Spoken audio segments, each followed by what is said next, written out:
The roosters had not yet crowed when Eleanor de Moraine lit her candle. This was not a point of pride. Anyone responsible for feeding chickens learned quickly that the birds began their noise before sunrise, and if you wished to think clearly before the day swallowed you whole, you rose before they did. She pulled a wool shawl over her shoulders, tucked her feet into worn leather shoes, and carried the candle to the writing table where 3 ledger books lay open from the night before. The numbers had not improved overnight. They never did. She ran her finger down the column of figures: grain yields, tax obligations, the quarterly interest on the debt her father had left behind. £300. It had seemed an impossible sum 3 years ago, when she was 22 and her father's body was barely cold. It still seemed impossible now. The difference was that she had stopped being frightened of impossible things. The creditor arrives today, she said it aloud, quietly. The way she said things she needed to hear plainly. Her aunt had delivered the news yesterday with the particular expression of a woman who has rehearsed her disapproval many times: "You will dress properly." Her aunt had said, "You will be civil. You will not bring that ledger into the room." Eleanor had agreed to the first 2. She closed the ledger, set it aside, and then picked it up again. The man coming today held the deed to her father's debt. He could, if he chose, demand immediate repayment. He could petition the sheriff. He could take the North Fields, which were the only fields producing anything worth counting. She had a repayment proposal, a careful one, built on 3 years of actual harvest records, actual soil assessments, actual calculations. If he was a reasonable man, the numbers would speak. If he was not a reasonable man, she would need the numbers more. She tucked the ledger under her arm and went downstairs. Her aunt was already waiting in the corridor, dressed as though the king himself were coming. Her face arranged in the expression that meant, "I have already lost this argument and I know it. You are wearing that dress that it is my cleanest dress." Eleanor moved past her toward the kitchen. She needed to check the bread before the cook arrived. One of the ovens had been drawing unevenly since last week, and she did not trust the morning batch. It has a patch on the hem. The hem is intact. The patch holds, Eleanor. Her aunt's voice dropped to the register it used for serious matters. This man, whoever he is, he has money. Real money. The kind that does not come to a place like this unless it wants something. You could at least wear a borrowed dress and pretend we are not in debt. Eleanor paused at the bottom of the stairs, her candle casting a narrow circle of light on the stone floor. He already knows we are in debt. He is holding the proof of it. The dress will not change that. It might change how he looks at you. Then I would rather he look at me correctly from the beginning, she said. It saves time. She left her aunt standing in the corridor and went to check the bread. By the time the steward's boy came to say the visitor had arrived and been shown to the small study, Eleanor had already walked the north field once, consulted with the head farmer about the winter wheat seeding, argued with the miller about the weight of the last grain delivery, and walked back through the kitchen garden. Which was why there was mud on her hem. She noticed it on the steps. She considered going back to change. She had perhaps 4 minutes before it would become a delay worth remarking on. She did not go back. The man had come for money. She was bringing him a better reasoned argument than he had probably expected. If he was the sort of person who made decisions based on the condition of her hem, then the argument would not have worked anyway, and she would have wasted 4 minutes. She straightened her shawl, tucked the ledger more firmly under her arm, and pushed open the door to the small study. He was standing with his back to her, looking out the window at the north field. This was the first thing that struck her as wrong. Creditors did not typically study the collateral with that quality of attention, the unhurried, assessing look of someone who understood what they were seeing. He stood with his hands clasped behind his back, his weight evenly distributed, and he did not turn when she entered, which was either very rude or very confident. In her experience these were often the same thing. She set the ledger on the table. The sound brought him around. He was taller than she had expected. His traveling cloak was plain wool, well made but without ornament. And his face was, she catalogued it quickly, the way she catalogued most things, angular, composed, somewhere between 30 and 35. With the particular quality of stillness that came either from long practice or from genuine indifference to what she thought of him, his eyes went to the ledger. Then to the mud on her hem. Then back up to her face that he said nothing about either. I am Eleanor de Moraine. She said. My father left a debt. I understand you hold the deed that I do. His voice was level. Not unkind, not warm. Precise. Sit down. If you like that I would prefer to stand. She opened the ledger to the first marked page. I have prepared a repayment schedule. The North Fields returned 60% of projected yield this year, lower than the 3-year average, which I have documented here. But attributable to the dry summer rather than soil degradation. The east pasture has been partially converted to arable land, which will increase grain production by an estimated 20% within 2 seasons. Given these figures, how long have you been managing the estate? She stopped. 3 years, since your father's death. Yes, that he looked at the ledger, not at her. Alone, I have a steward and a head farmer. The decisions are mine. There was a pause. Not the pause of a man calculating something else. Then he said. Your North Field. The slope on the eastern edge. You've been planting it to wheat. Yes, that soil reads better for barley. Eleanor looked at him across the table. In 3 years, every man who had walked that field had told her the yield was low because of the weather, or the seed quality, or her management. Not one of them had looked at the slope of the eastern edge. The barley market in this county is suppressed, she said. After a moment. The 2 largest estates control the mill pricing. Wheat allows us to sell directly to the town merchants at a margin the barley price doesn't support. That he looked up from the ledger. Something shifted in his expression too quickly for her to read it. But she had the distinct impression she had just said something unexpected. Show me the rest, he said. They went through the ledger for 2 hours. That he did not behave like a creditor. He asked questions that a creditor had no reason to ask, about the rotation cycle in the South Fields. About the terms of her arrangement with the town millers, about why she had recorded the orchard yield separately from the kitchen garden production. When she explained that the orchard operated on a different sales cycle and muddling the figures would distort the quarterly projections. He was quiet for a moment, and then he nodded, and moved on. He did not take notes. He read her numbers once and appeared to retain them. This was either unusual intelligence or an act. And she could not yet determine which. By midday she had walked him through 4 years of accounts, the last year of her father's management, which she had reconstructed from partial records after his death. And her own 3 years. He had interrupted her precisely 4 times. Each interruption had been a question she did not have an immediate answer to. Which was 4 more interruptions than anyone else had ever managed. She did not enjoy this. She also could not stop respecting it. The interest on the principal, he said finally. They were at the last pages now. The current quarter. You've been paying it consistently. That I have never missed a payment. On a reduced estate, with 1/3 of the original land producing. He said it without emphasis, which made it worse somehow. It was neither praise nor pity. Just the plain statement of a fact he had already calculated. That is not easy to do. No, she said. It is not. That he closed the ledger. I would like to see the fields. Eleanor considered telling him she had already been out that morning, that the North Field was as it appeared in the figures. That there was nothing he would see by walking it that wasn't already documented in the accounts. Then she thought about the eastern slope, and what he had said about barley. This way, she said, the day had turned gray and cold. The kind of late autumn cold that settled into stone and wool and did not lift until spring. She led him along the path between the kitchen garden and the orchard. Through the gate to the North Field.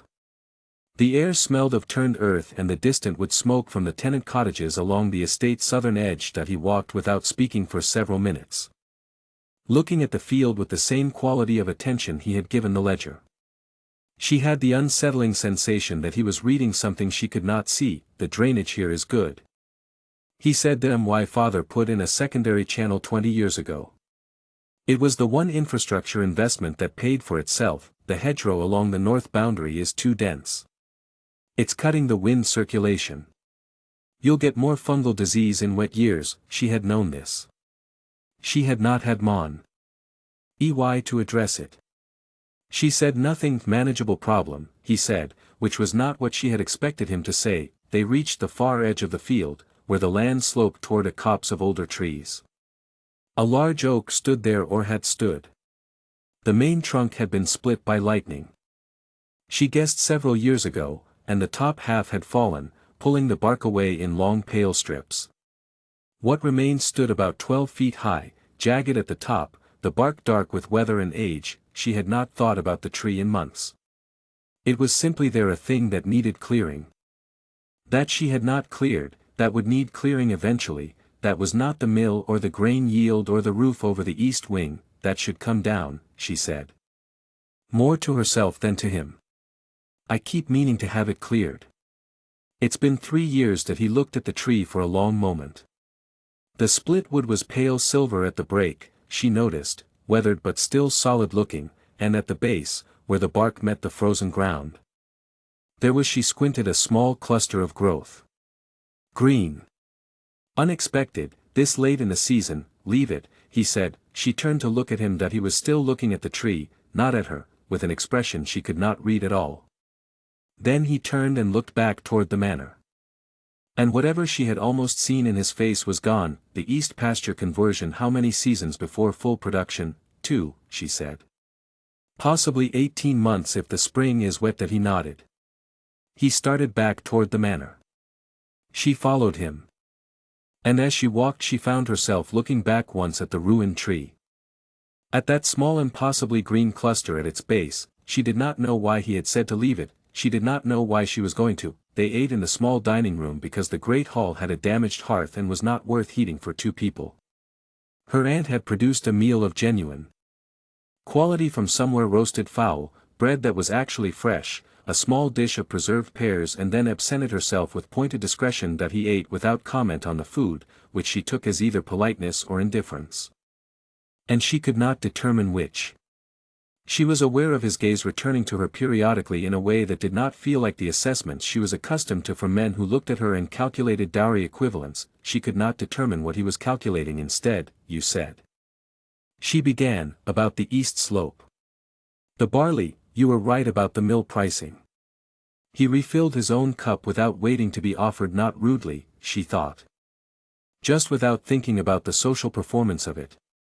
It's a structural problem in this county. The Warwick estates have held the mill concession for 60 years, you know, the Warwick estates. That he met her eyes. A brief pause. I know the county. She let that sit for a moment. The repayment proposal, she said. The schedule I showed you. What is your? I heard you, he said. It was not a dismissal. He set down his cup. I will have an answer for you by morning. That I would prefer to discuss it now. That I know you would. He looked at her steadily. And she had the disorienting sensation again, the one she had had twice now, looking at his face, that she was almost recognizing something, the edge of a memory she could not quite locate. But I want to walk the south fields first, and the light is going. The south fields want change the numbers. No. He said. But I find that numbers make more sense when I have seen what they are counting. She had said exactly this, almost word for word, to her aunt 2 years ago. When her aunt had asked why she spent so much time in the fields when she had records to consult, she looked at him across the table. After the meal, she said, the south fields were worse than the ledger suggested. And better than she had let herself believe. Edmund, she still thought of him only as the creditor, but his name was Edmund. He had told her that much, walked the field boundary without speaking for a long time. She had learned in the past several hours that his silences were not empty. They were the silences of a man who was thinking rather than waiting for someone else to fill the space. And she had stopped trying to fill them. The light was failing early, as it did this time of year. Bleeding out of the sky from the west, while the east went the color of cold iron. Her breath made small clouds. His did too. She noticed this because she was cataloging everything about him that did not fit, and a man whose breath clouded the same as anyone else's felt like information. Though she could not have said what it meant. You converted the western section yourself. He said. It was not a question, the previous tenant farmer left 2 years ago. I could not afford to replace him immediately, you plowed it that I helped plow it. The remaining farmhands did the heavy work. I directed that he looked at her. The expression was not surprise, exactly more like a recollie. Braton. In spring, February. The ground was still half frozen. It was not ideal. She paused. It held that he returned his gaze to the field. It shows, he said, which was either a compliment or an observation, and she could not tell which. And was irritated to find that she cared about the difference. They were nearing the copse now, the path curving around toward the broken oak at the field's far edge. She had half forgotten it was there until she saw it again, the split trunk, the pale wound of the broken wood.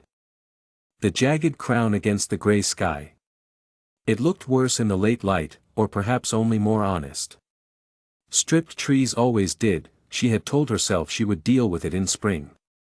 She had told herself this for 3 springs, this will need to come down eventually. She said. The root system may be compromising the drainage in the lower section, may be, he said that it is a reasonable concern that it is. He had stopped walking. He was looking at the tree with that quality of attention again, the same he had given the eastern slope and the ledger, and she was increasingly aware, her. But not urgent, you said that before.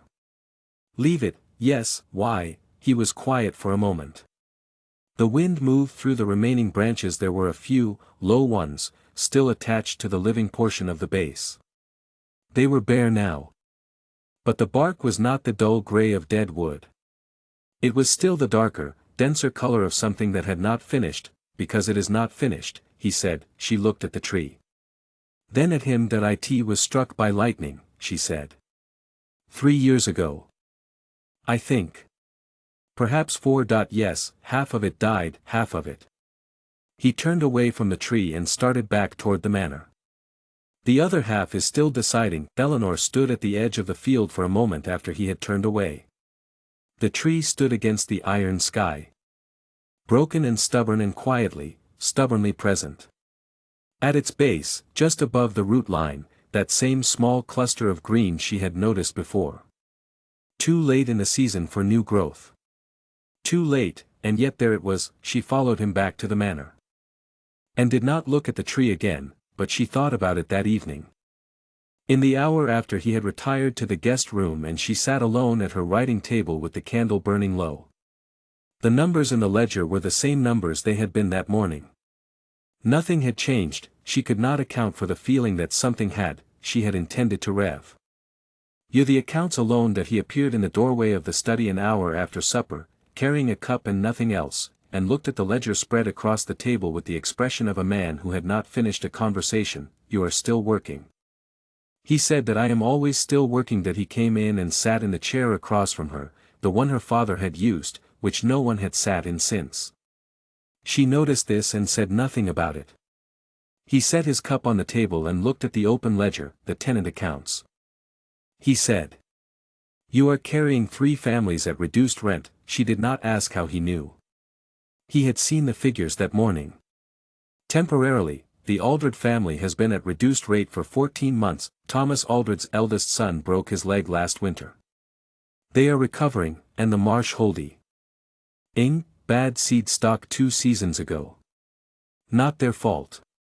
I would rather carry them at half rent for a year than lose the tenancy and spend 3 years finding someone to work that land. That he looked at her for a moment, and she had the same sensation she had had twice before, the edge of recognition.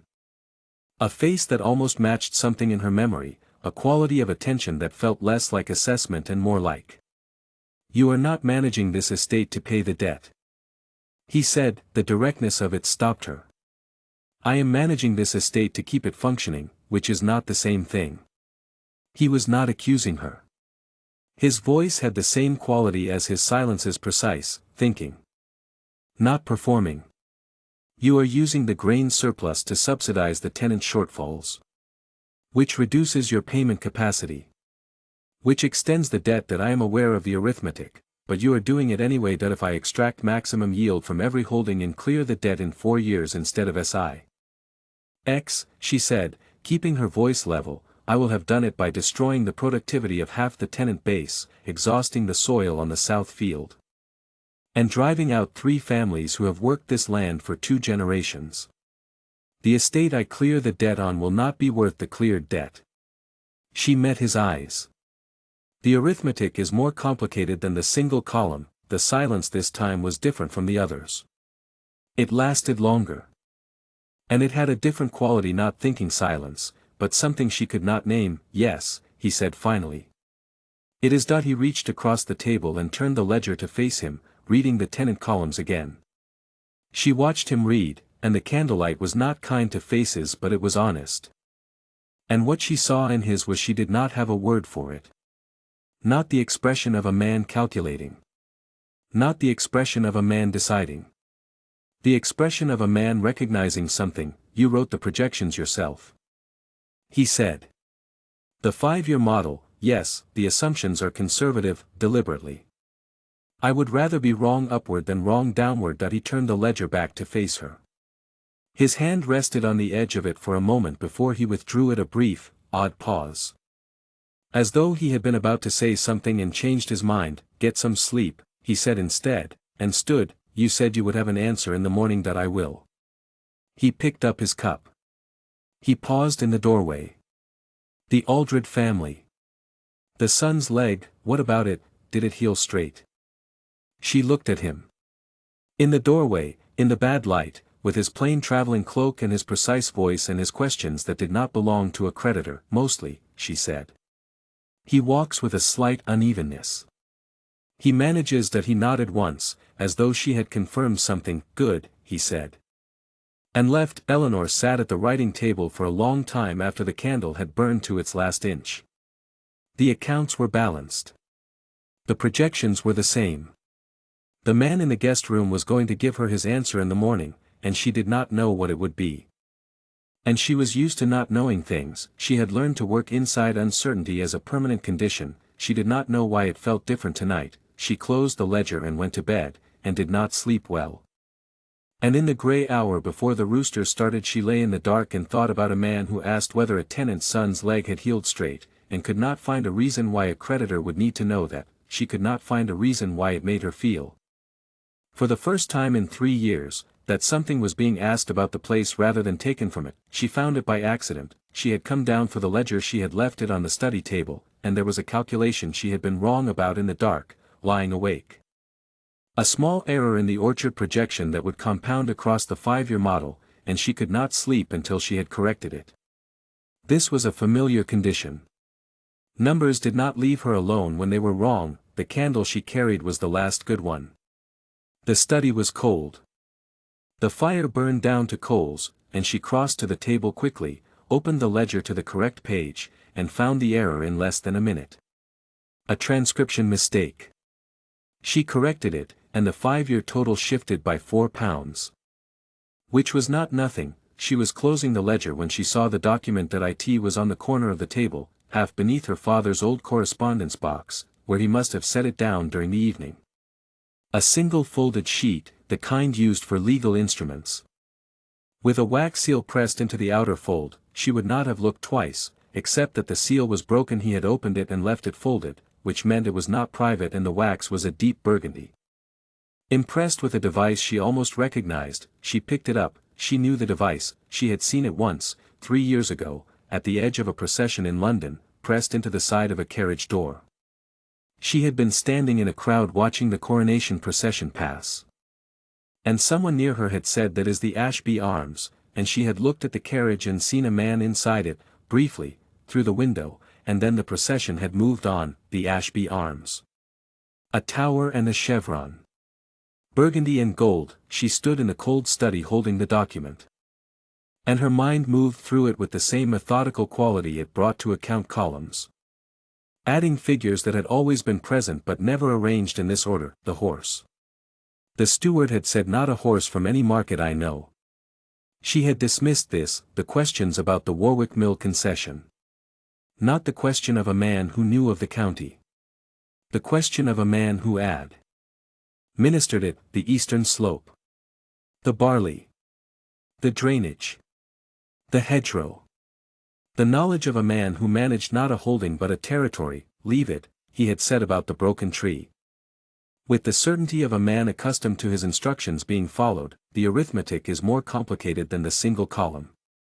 He had said yes as though she had passed something. She set the document back on the table, carefully.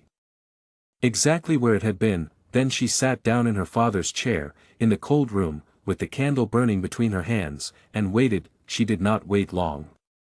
She heard his step on the stair within a quarter-hour, unhurried, even. The step of a man who had also not been sleeping, and then the door opened and he came in, and he saw her sitting at the table with the document in front of her, and he stopped. The silence lasted 4 seconds. She counted them. "Eleanor," he said, "that is not what you told me your name was." She said. Her voice came out level, which was not how she felt. But she had learned long ago that her voice and her feelings operated on separate tracks when she needed them to. "You told me Edmund. You did not tell me the rest of it, that he came into the room fully and closed the door behind him. He did not sit down. He stood on the other side of the table from and in the candlelight his face was exactly what it had been all day, composed, precise, that quality of stillness, and she found suddenly that she was furious at it. "You let me show you 3 years of accounts," she said. "You let me walk you through every debt and every shortfall and every tenant I am carrying at a loss. You let me make the argument for the repayment schedule as though it were a negotiation." She stopped. "It was not a negotiation. No. He said, you already owned the outcome, that I owned the debt. Not the outcome." He pulled out the chair across from her and sat, and she noticed that he did it without asking, without performing the social question of whether he might, the same way he had refilled his cup at supper. The way a man moved in spaces he was accustomed to being at ease in. She noticed this and filed it. "Those are not the same thing. You are the Duke of Ashby, yes. You bought my father's debt, yes. Why?" He looked at her steadily. "Because 3 years ago your father came to my steward with a repayment proposal for a loan he had taken from a merchant in York. The merchant had sold the debt. My steward brought the proposal to me because it was unusual. The proposal was written in 2 hands. Your father's, for the formal terms. And a second hand, for the supporting calculations, yield projections, soil assessments, a 5-year recovery model." He paused. On the back of the last page, in the margin, someone had written, "North Slope wheat, rotation year 3. Projected return 70% of pre-failure yield. Contingent on winter drainage holding." Eleanor said nothing. "That I asked my steward whose hand it was. He did not know. I wrote to your father. He set his hands flat on the table. He told me it was his daughter's." The candle between them was burning steadily, no draught in the closed room, and the light it cast was very small and very certain. She was aware of the silence with unusual precision, not the silence of a negotiation, not the silence of waiting. "Something else. You bought a debt," she said slowly. "Because of a margin note. That I bought a debt because I wanted to know whether the person who wrote that note was still doing this kind of work. And whether the estate was what the projections said it could be." He looked at her.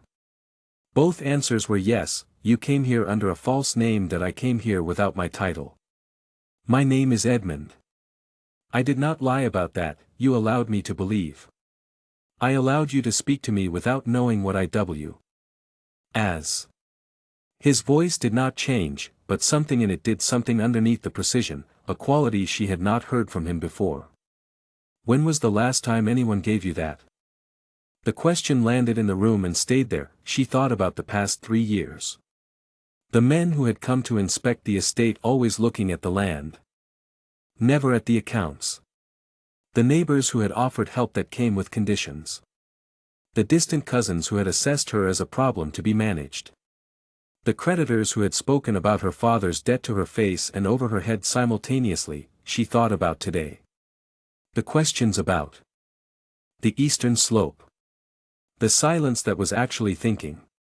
The broken tree, leave it, the other half is still deciding. That is not an answer to what you did. She said. No. It is not. He did not look away from her. I should have told you this morning. I did not because he stopped. She had not heard him stop mid-sentence before. I wanted one day. One day of being spoken to as though I were a man with a question rather than a title with a purpose. He said again. I had forgotten what that was like. Eleanor looked at him across the narrow table, in the candlelight, in the cold room. She thought about a coronation procession 3 years ago, a carriage moving past, a device on the door. She thought about what she had heard, later. Repeated through the lower ranks of the assembled nobility, a remark made by the Duke of Ashby at a dinner that evening, overheard and passed along. I have been in this city for 3 days and every person I have spoken to has wanted something from my title. I have begun to forget that I have a face. She had thought, when she heard it, that she understood what he meant. She had been standing at the edge of the same room in a borrowed dress. Calculating whether the evening's meal was worth the social obligation it created, she had not connected the remark to the man in the carriage. She connected it now. The note in the margin, she said. You kept it, yes, for 3 years, yes. Something shifted in her chest, not softening. Not quite, but a change in pressure, like a room where a window has been opened. You still have not told me, she said, what you want. That he was quiet for a moment. Outside, the wind had picked up, moving through the trees along the north field boundary. And the sound of it came through the stone walls as a low, distant rushing. That I want to know, he said, whether you would be willing to meet me again. Not as a creditor. Not as a duke. A pause. As a man who has read your margin notes and walked your fields and thinks the arithmetic is, in fact, more complicated than the single column. Eleanor looked at the document on the table between them. The seal. The device she had recognized in the dark, and the debt. She said that is not a debt. It has not been a debt since I bought it. He said it without drama. A plain statement. It was the only reason I could find to come here that would not require me to arrive as what I am. That is. She stopped. She wanted to say that is absurd. She wanted to say that is the most unnecessary subterfuge I have ever encountered. She wanted to say something precise and flatting that would restore the correct distance between them. She said, the margin note was about drainage. Something changed in his face. Very slightly. She thought, for a moment, that he was going to smile, not the unreadable expression from the morning, but something different. Something less controlled. Yes, he said. It was. She stood up. She picked up her candle. She looked at him one more time across the table. This man who had ridden however many miles with a forged reason and spent a day asking questions about barley and broken trees and whether a tenant's son's leg had healed straight. That I will give you my answer in the morning, she said, and she went upstairs. And this time she slept. The market ran along the main street of Thornfield every second Saturday, and Eleanor had been coming to it since she was 12 years old, first with her father, then alone, then with the head farmer when the loads were too heavy.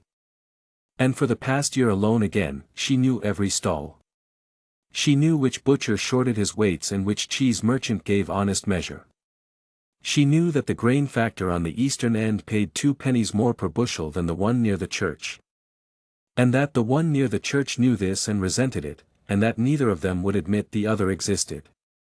She knew that the women who gathered near the cloth stalls on the north side of the street were the fastest conduit of information in the entire county. Faster than the sheriff's riders and considerably more accurate. She had never come to the market with a Duke. Edmund rode beside her on the horse that was, as the steward had noted, not from any ordinary market. He was dressed plainly. He seemed to own several variations of plain, she had noted.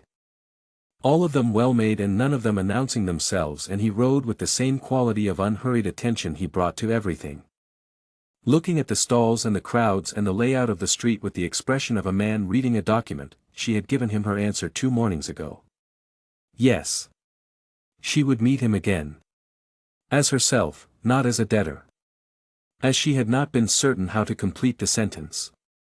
And had left it at yes and let that stand. He had accepted this with the same precision he accepted everything, and had arrived yesterday with a proposal, the market, the grain factor. The direct observation of the county's commercial infrastructure. She had suspected this was not entirely about commerce. She had come anyway. The factor near the church, he said now. As they passed. He is a Warwick tenant, yes.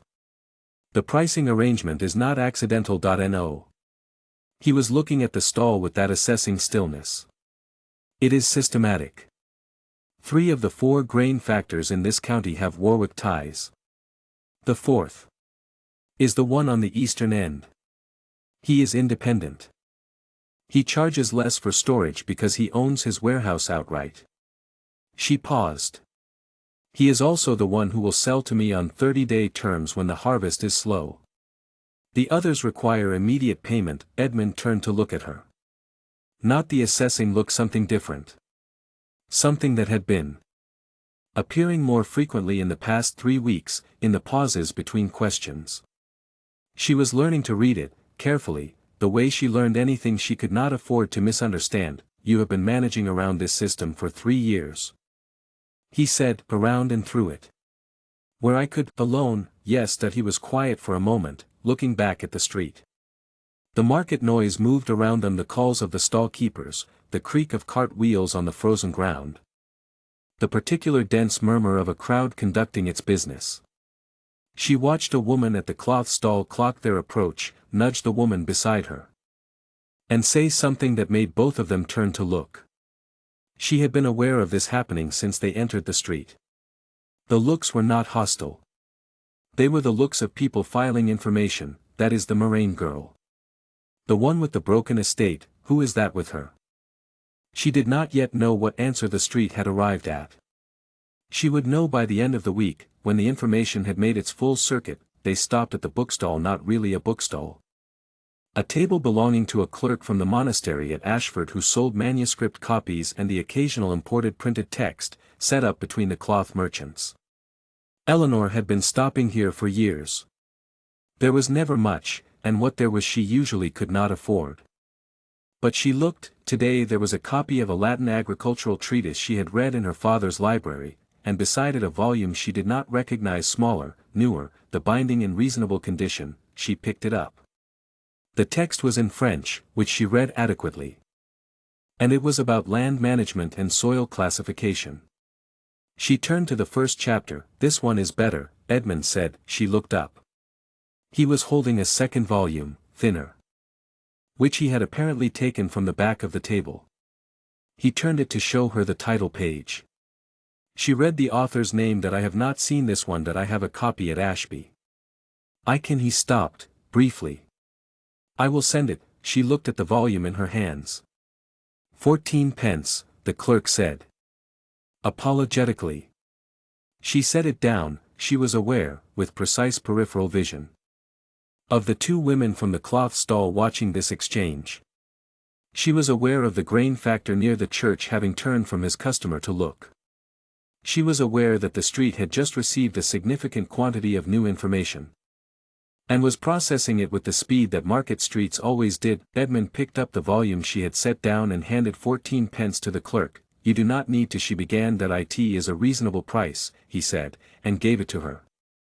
And turned to look at the next stall with the expression of a man who had not done anything requiring comment. Eleanor stood in the middle of Thornfield Market with a book in her hands that she had not bought, and the grain factor near the church staring at her.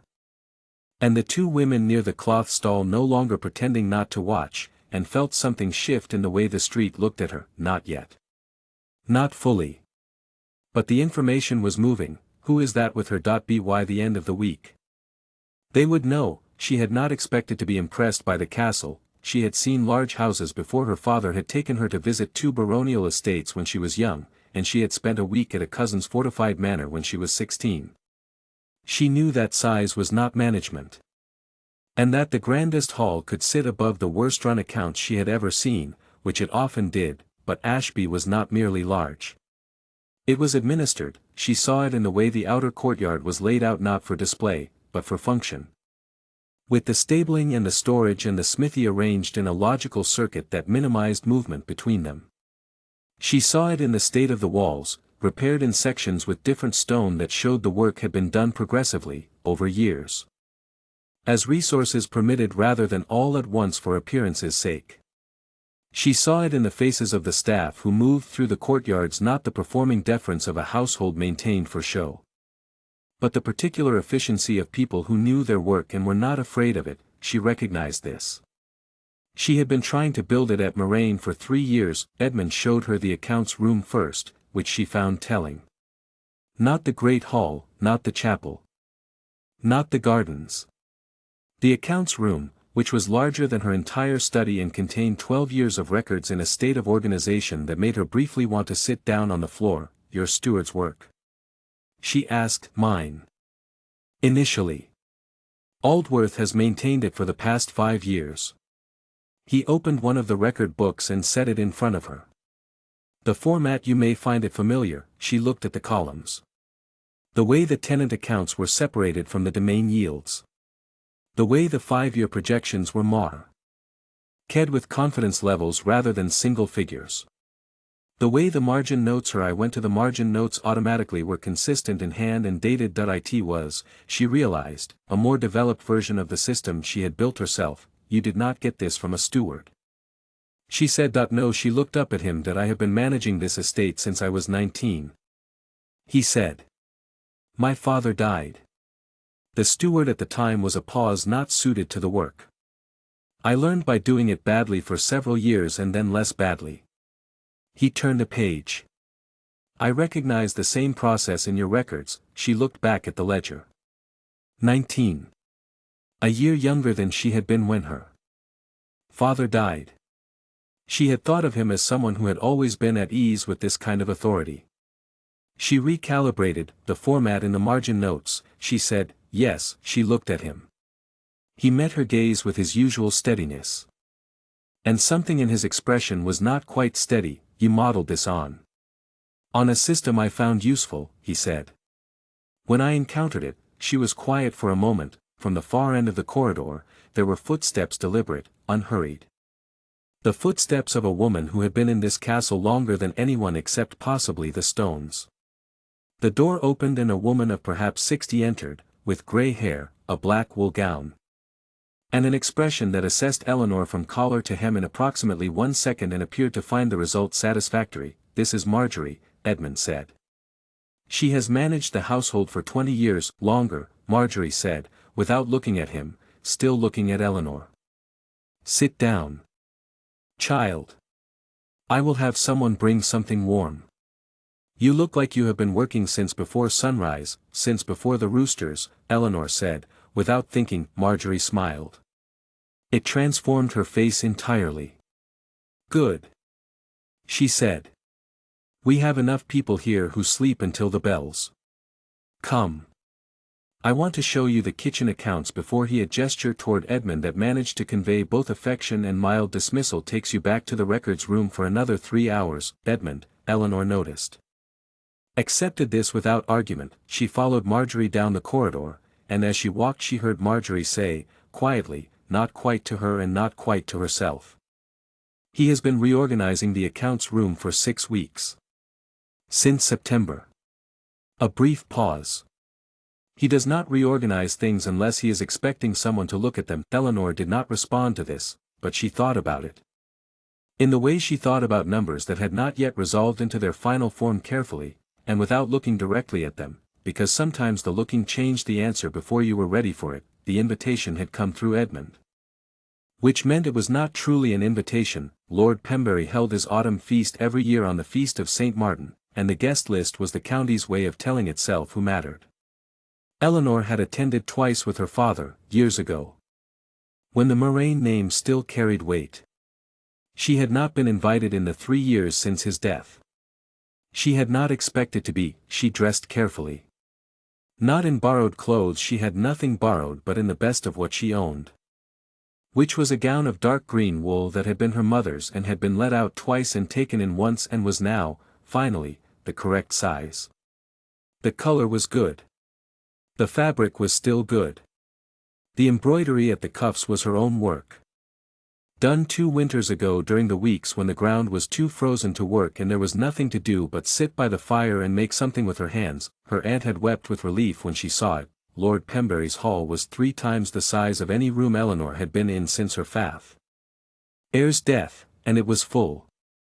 Candles and iron holders the length of the walls, trestle tables laid with white linen, the smell of roasted meat and spiced wine and the particular warm density of too many people in formal dress. She had forgotten what this felt like. The noise of it, the light of it. The way a room like this pressed against you from all sides. Edmund met her at the door. He was dressed in the way she now understood was his formal register, still without ostentation, but the fabric was different, and the cut. And there was a device on his cloak that she recognized. He looked at her once, briefly, with the expression that was not the assessing look, and said, "Green suits you." And then Lord Pembury was there and the evening began. She managed well enough for the first hour.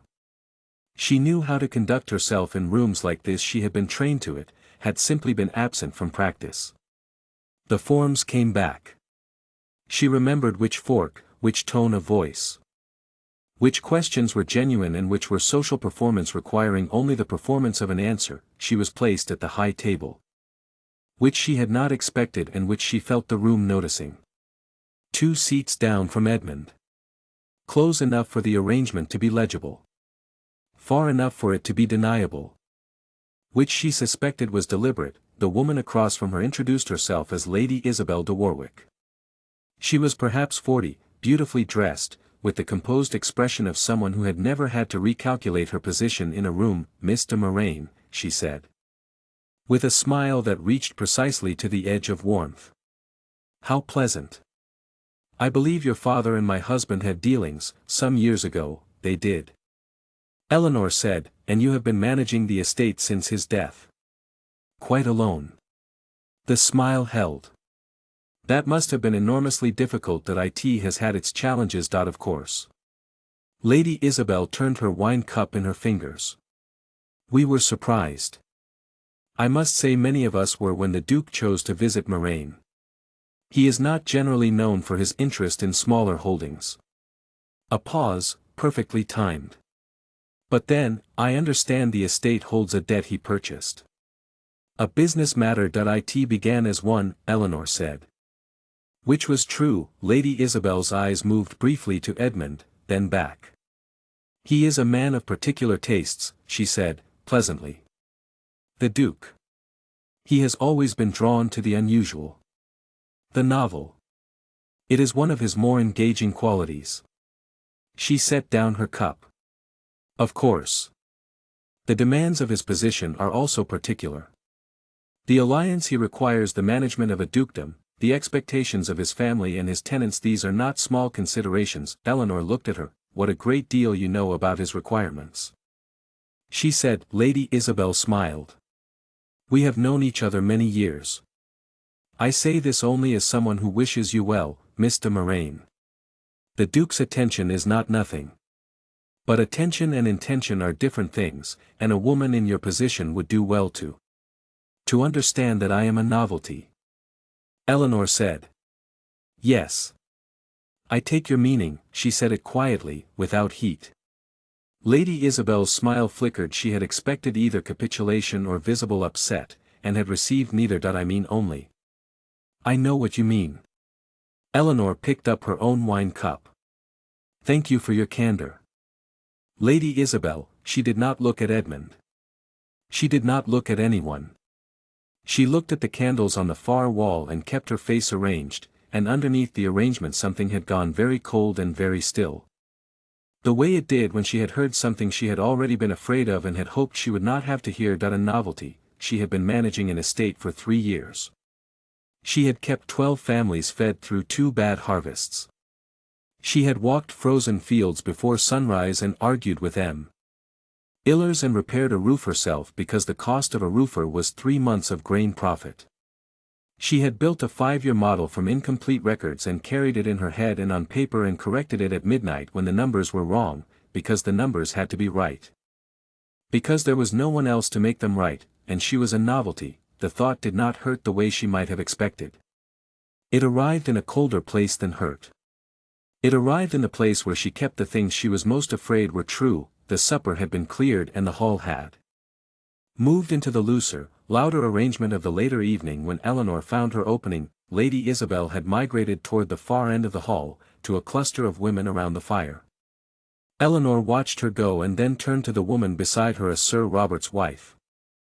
who had spent most of supper talking about her eldest son's hunting horse and excused herself with a pleasant word, and made her way along the wall toward the group, she was not certain, until she was almost there, that she was going to speak.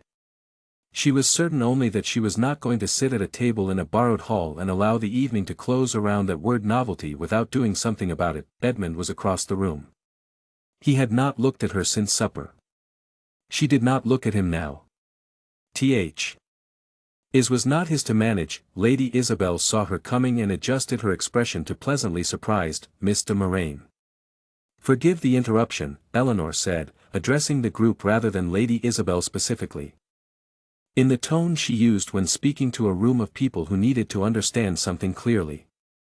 Not loud. Not heated. The tone that carried. Lady Isabel was kind enough to share some thoughts with me at supper. I wanted to respond more fully. The group had stilled. There were 6 women too, she recognized, for she did not. All of them were watching with the specific attention of people who understood that something was about to happen. Lady Isabel suggested, Eleanor continued, that the Duke's interest in me is the interest of a man in an unusual specimen. A novelty. A distraction before the serious business of his life resumes. She paused. I think she is wrong. But I want to address the part of her argument that is not wrong, because it deserves an honest answer. Lady Isabel's expression had not changed. She was too accomplished for that. But her stillness had a different quality now. She is right that I am not what is expected. Eleanor said. I have no significant dowry. My estate is encumbered. I have spent 3 years learning to manage land and accounts and tenant disputes because there was no one else to do it. Not because it made me more marriageable. I arrived at Pembury's Hall tonight in a gown that is 12 years old and has been altered 3 times. She looked at Lady Isabel directly. None of this is a novelty. It is simply my life. The room was very quiet. Outside the group. She was aware of the hall, having noticed conversations nearby had slowed, the particular density of attention that large rooms developed when something worth hearing was happening. What I take exception to, she said, is the suggestion that a man of real intelligence and real capability would be drawn to me because I am a curiosity. That implies his judgment is essentially frivolous, that he looks at a woman who has run an estate alone, kept a detailed accounting of 12 families' livelihoods, and built a 5-year land recovery model, and thinks, how amusing.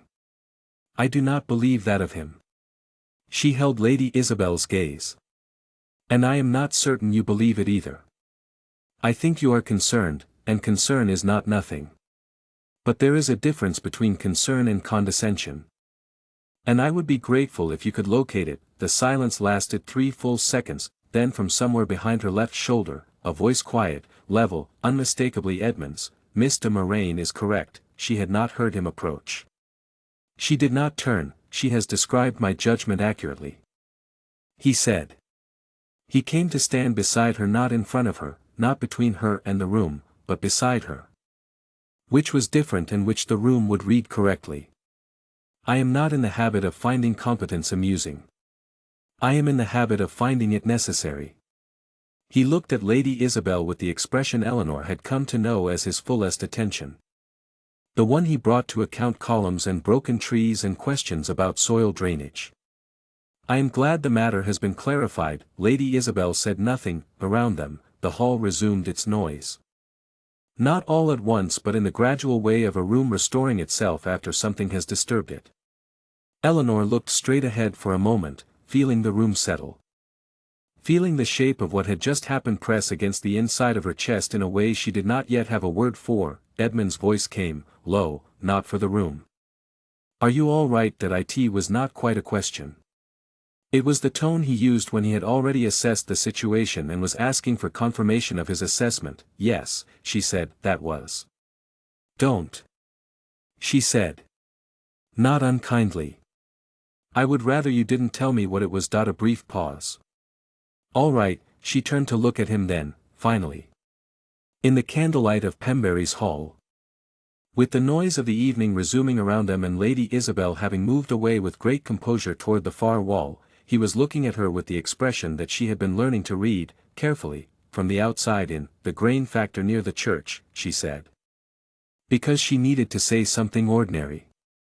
He was watching from the west table. He will have an opinion about this by morning, several opinions, Edmund said, all of them useful. At least two. She looked back at the room. At the candles burning steady and the tables and the winter dark pressing against the high windows, and the county arranging and rearranging its assessments of her in real time. Good, she said, and she picked up her wine cup and drank. And let the room look. The cold thing that had settled in her chest during supper did not leave when the tables were cleared. She had felt it before, not often, but in specific moments. The first winter after her father's death.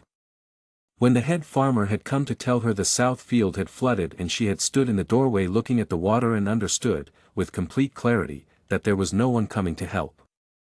The morning she had found the error in the original debt deed, the clause she had not noticed.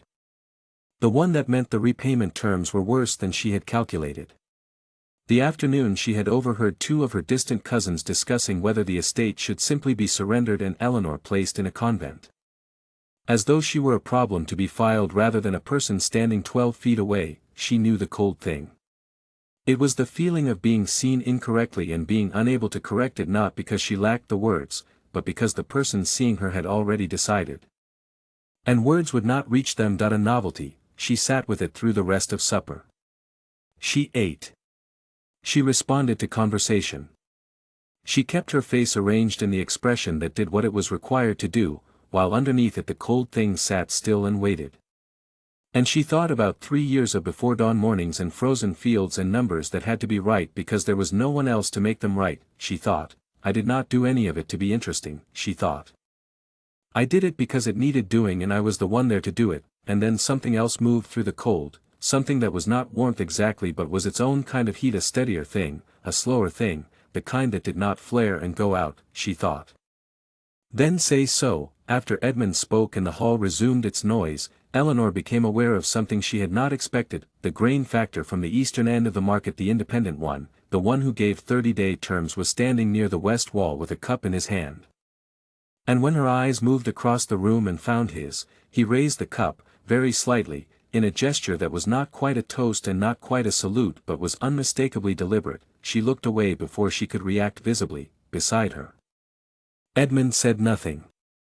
He had returned to his usual quality of silence, the thinking kind, and she was aware of him the way she was aware of the walls, a steady, solid presence that was simply there and required no management. Near the fire, Lady Isabel was speaking to someone. Her composure entirely restored, her expression pleasant and contained. Eleanor watched her for a moment and felt nothing in particular, which surprised her. She had expected residual anger. Or the flat exhaustion that sometimes followed conflict. Instead there was only a kind of clarity, the specific lightness of having said the true thing in the correct words, which did not happen often and which, when it did, left a clean feeling rather than a hollow one. The hall moved around her. The candles burned.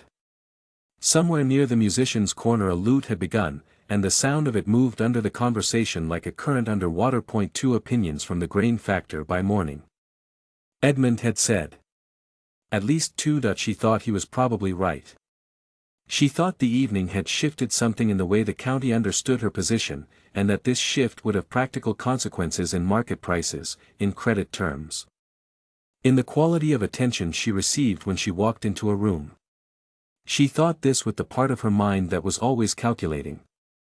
Always assessing the downstream effects of present events. The other part of her mind was quieter. It was sitting with the fact that he had come to stand beside her, not in front of her. And had said, she has described my judgment accurately, in the tone of a man making a statement of record rather than a performance of defense. She did not examine this too closely. Not yet.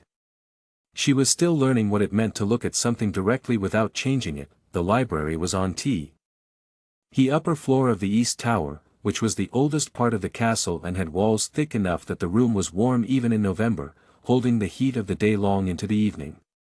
It was lined on 3 sides with shelving, and the shelving was full. And the books were not arranged for display, they were arranged for use, which meant they were grouped by subject rather than size, with gaps where volumes had been removed and not yet replaced. And several with scraps of parchment marking specific pages. She had been here twice before. Both times Edmund had shown her specific volumes, walked her through specific sections. Tonight he had simply said the library, after supper, and she had come. And found him at the table in the center of the room with 2 candles and a document in front of him, and he had looked up and said, "Sit down.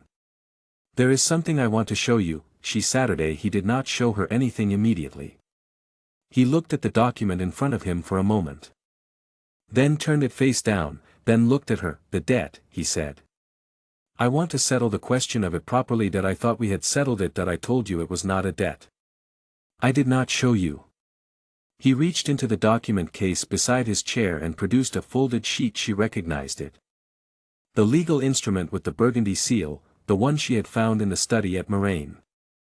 He set it on the table between them. Then he picked up one of the candles and held the flame to the corner of it. She watched the paper take the flame. It burned slowly at first, then completely. And he held it until the last inch was gone and set the small remainder in the iron dish on the table. The library was very quiet. Outside, the wind was moving through the castle's upper passages, a low sound that was neither inside nor outside but somewhere between. "That is done," he said. "You could have done that at Moraine," she said. "The night you told me that I could have." He set the candle back. "I wanted to do it here. In front of you." He paused. "I wanted you to see it." She looked at the ash in the dish. £300, 3 years of interest. The document that had been the entire architecture of her daily life reduced to something that would dissolve if she breathed on it. She felt very little, which surprised her. And then understood that it was because the debt had stopped being real to her some time ago. She could not identify exactly when. Somewhere between the south field and the accounts room. Somewhere in the space that had opened up, without her noticing. "Between what I owe and what I am, there is something else." Edmund said that he went to the shelving on the far wall, the section she had noticed on her first visit, where the arrangement seemed slightly different from the rest, more deliberate. The gaps filled rather than emptied. He took down a bound volume, not large, and brought it back to the table. She did not recognize it. It was not one of the agricultural treatises she had been reading. The binding was older than the books around it. The leather dark with handling. That he opened it to a page near the back, where a piece of folded parchment had been set between the leaves. That he took out the parchment and unfolded it and set it in front of her. It was her handwriting. She knew it immediately, the particular way she formed her sevens, the slight forward lean of the letters. The habit of writing her margin notes in the abbreviated form she used when she was thinking rather than communicating. She had written this quickly, she could tell. The ink pressure was uneven. North Slope wheat, rotation year 3. Projected return 70% of pre-failure yield. Contingent on winter drainage holding. If drainage fails, convert east section to fallow. See attached calculation. She stared at it. "That is from my father's repayment proposal," she said. Her voice came out entirely level. "Which required something." "The back of the last page." "Yes, you kept it." "Yes." She looked up at him. He was watching her with his usual steadiness, but there was something underneath it, the quality she had seen in the accounts room at Moraine, the first night. When he had looked at her across the narrow table, and she had almost recognized something she was not ready to name. "For 3 years, she said. "Yes." The candles burned. Outside, the wind moved through the upper passages. "Why?" She said that he was quiet for a moment. Not the thinking silence, the other kind, the one she had only heard twice before, the one that meant he was choosing rather than calculating. "Because I had spent 3 years in rooms full of people who wanted things from my title," he said. "And I had a piece of paper with a margin note about drainage on it, written by someone who had not known I was in the room. Who had written it because the drainage mattered and not because anyone was watching." He paused. "I kept it because I wanted to remember that people like that existed." She looked at the paper in front of her. Her own handwriting, 3 years younger. Written in the margins of a document she had not thought about since the day her father had taken it to London. She thought about a coronation procession and a carriage moving past and a device on a door. She thought about a remark overheard and passed along. "I have begun to forget that I have a face." She thought about a man who had ridden to a broken estate under a false reason and spent a day asking questions about barley slopes and tenant children and whether a tree was finished dying. She thought about the accounts room at Moraine. 12 feet square, where she had spent 3 years making numbers right because there was no one else to do it, and how she had never thought of it as anything other than necessary. She had not known anyone was paying attention that I did not write it for you, she said. No. He said. That is why I kept it. The silence that followed was not empty. It was the fullest silence she had sat in for a long time, the silence of a room where something had been said that could not be unsaid. And both people in it were letting it take up the space it required. She looked at him across the table. In the candlelight of the library, with her handwriting on a 3-year-old piece of parchment between them, he was looking at her with the expression she had finally, over the past weeks, learned to read. That I would like to marry you, he said. Not will you. Not the formal phrasing of the arrangement. The plain statement of a man saying what was true. I would like to spend the next considerable portion of my life arguing with you about crop rotation and drainage and the correct format for a 5-year projection. I would like to walk your fields in the morning and know that you have already been out there before I arrived. I would like to be the person you correct when you find an error at midnight. He paused. I am asking whether you would like that too. Eleanor looked at her handwriting on the table between them. She thought about the answer for exactly as long as it required. The barley slope, she said. On the eastern edge of Moraine. You were right about it.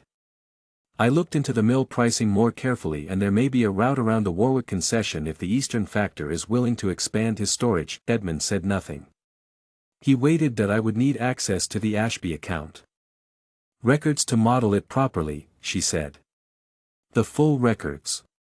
Not the summary. You have had access to the full record since October, he said. That I know, she said. I wanted to hear you say it again. Something changed in his face. The controlled expression.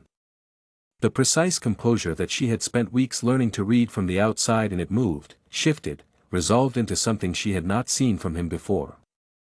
Something without a name that did not need one. Yes, she said. Before he could speak again. I would like that too. The annual assembly of the county's lords and landholders met on the feast of St. Andrew, in the great hall of Thornfield's Guildhall, which was the largest secular building in the county and smelled permanently of tallow and old timber and the accumulated business of generations. Eleanor had never attended this assembly. It was not a gathering that included women, as a general rule, or the representatives of encumbered estates without a male head, or anyone whose presence was not required by obligation or ambition. She had known of it the way she knew of many things that had been outside her reach for 3 years as a fact, noted and filed. With no direct relevance to the management of the North Field, she attended this year because Edmund had asked her to, and because she had said yes. And because she was learning that saying yes to things she had previously filed as irrelevant was producing results she had not projected. She wore the green gown again. It was the best she had, and she had stopped apologizing for it. Even internally, the hall was arranged with the larger landholders at the front, their stewards and household officials behind, and the smaller attendees distributed toward the back and sides in the order of their holdings. Eleanor knew where she would have stood 3 years ago. She knew where her father had stood before the fall. She took note of the positioning with the habit of someone who had learned that physical spac. In a room was a form of information. Edmund was at the front. He had been there when she arrived, already in conversation with 2 other lords whose names she knew from the county records, major landholders. Men whose grain production appeared in the trade figures she had been studying since she was given access to the Ashby accounts. He had not looked for her when she entered. She had not expected him to. They had not discussed the staging of this. The assembly proceeded through its formal business. Owed obligations, flood repair on the eastern river boundary. A dispute about grazing rights on common land near the village of Alderton that had apparently been running for 11 years and showed no signs of resolution. Eleanor listened with full attention. This was information about the county's infrastructure, its fault lines, its resource distribution. She had been missing this for 3 years. Toward the end of the formal session, Lord Pembury, who was presiding, as the senior landholder present moved to the final item, which was the announcement of arrangements and alliances of significance to the county's interests. There were two such announcements. The first was a land transfer between two minor holdings in the south. The second was Edmund standing up. He did not make a speech. He was not, she had come to understand, a man who made speeches.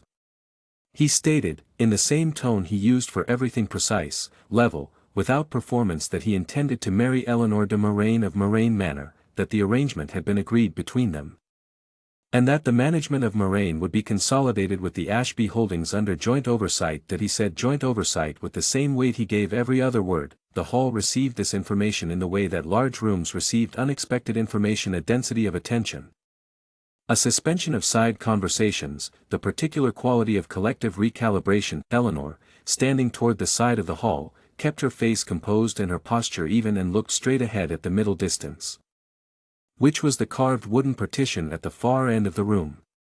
She was aware of the room's attention without looking at it directly, the way she was aware of weather as a condition of the environment, present and noted. She was aware of the grain factor from the eastern end of the market, standing 3 rows ahead, who turned to look at her with an expression that was not surprise. She was aware of 2 of Lord Pembury's household officials exchanging words behind her. She was aware of a woman she did not recognize, somewhere to her left, saying quietly to her companion, "That is the one who came to the feast with the old green gown and argued with Isabel de Warwick." And her companion saying, "I heard about that." What did she say? She did not hear the rest of it, because Lord Pembury was speaking again, moving to other business, and the room was adjusting, resettling, filing the information into its appropriate categories and resuming the ordinary management of county affairs. Edmund had returned to his seat at the front. She could see the back of his head, the same composed stillness from any angle. She thought about Pembury's autumn feast, and Lady Isabel's careful smile, and the word novelty sitting cold in her chest through a long supper. She thought about 3 years of assemblies she had not attended, 3 years of decisions made in rooms she had not been in, about land she was managing alone. She thought, "I am in the room now, not because he had brought her. Because she had been doing the work for 3 years, and the work had made her someone who could be in the room, and he had simply seen that, and said so, in front of everyone. Afterward, in the courtyard, he found her before she reached her horse. Well, he said, the road obligation discussion," she said.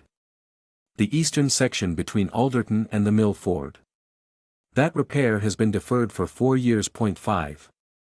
He said, the drainage failure in year 3 of a wet cycle will compromise the north transport route for the entire county. Yes, that should have been in the assembly agenda. It will be, he said, in March. I submitted it this morning." A pause. "I thought you might want to present the drainage assessment." She looked at him. "That I have the figures," she said. "That I know you do." She looked back at the Guildhall, at the county filing out through its doors and back to its holdings and its winter business, carrying the morning's information with it. "Joint oversight," she said. "Yes, that was deliberate. Everything I say is deliberate." She considered this for a moment. In the pale winter light of the courtyard, with the sound of horses and the smell of cold stone and the county moving around them. "March," she said. "March," he agreed. She mounted her horse and rode back toward Moraine, and the road was frozen and the fields were grey with frost. And she was already composing the drainage assessment in her head. The work party arrived on a Tuesday, which was not what she had expected. She had expected, when Edmund mentioned that he intended to send men to deal with the broken oak, a small group, 2 or 3, perhaps, with the appropriate tools. What arrived was 8 men with a cart, an experienced woodsman who assessed the tree for 20 minutes before touching it, and a second cart carrying what turned out to be replacement planting stock. She stood in the north field and watched the woodsman walk around the base of the tree, crouching at intervals to examine the root system, and felt a complicated thing she did not immediately try to name. The tree had stood broken for 4 years now. She had walked past it every week, had said twice a year that it needed clearing, had noted it in the estate records under deferred maintenance the way she noted the south eave repair and the mill will inspection necessary, documented, waiting for resources that had always been needed somewhere else first. She watched the woodsman stand up and speak to his crew, pointing at the base of the trunk, redirecting their approach. Edmund came to stand beside her. He had arrived that morning for a scheduled meeting about the spring planting calendar, which had concluded in 40 minutes because they were both well prepared. And then he had asked if she wanted to watch. He is not going to take the whole thing, Eleanor said. No, just the dead section, the top half is dead. The root system is sound. And the base is still producing. He looked at the tree. He says it will throw new growth from the base if the dead wood is cleared. It has been putting energy into the wrong places. She looked at the small cluster of growth at the base. It was larger now, she noticed, than it had been in autumn. Several new shoots, green even in the early spring cold, reaching up along the surviving portion of the trunk. That I thought it was finished, she said. That I know you did. The woodsmen had begun their work, and the sound of it clean and purposeful. The sound of something being dealt with rather than deferred moved across the field in the clear morning air, the drainage assessment. She said. Lord Pembury sent a response. That I know. I received the same message. He wants it presented at the March Assembly. That I know that too. You might have told me, you would have found out within the day. You always do. She considered arguing with this and decided it was accurate. The woodsmen and were clearing the fallen portion now, loading the dead wood onto the first cart with the efficient movements of people who knew their work. The base of the tree was becoming visible as they cleared the debris around it, wider than she had remembered. And the bark on the surviving section was darker and denser than the silver gray of the dead wood above it. Alive, unmistakably. Quietly, stubbornly, persistently alive. She had walked past it for 4 years and not looked at it properly. The Alderton Road repair. She said.